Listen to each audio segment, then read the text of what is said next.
নতুন একটা পেজ খুললাম, কেউ লাইকও দেয় না, কমেন্টও করে না, শেয়ারও করে না। কি একটা মুসিবতে পড়লাম। গ্রামে যদি একটা দুর্ঘটনা ঘটনা লাইভ করুন, একটা ভিডিও পরে তো নিয়ে পারলি আমি সেলিব্রিটি হয়ে গেলাম।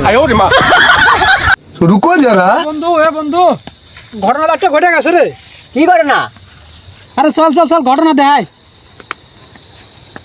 চল দেখি, আমি ওটা লাইভ করি তাই বাইরে লমু। এটাই তো শুধু আমি পাইছি রে।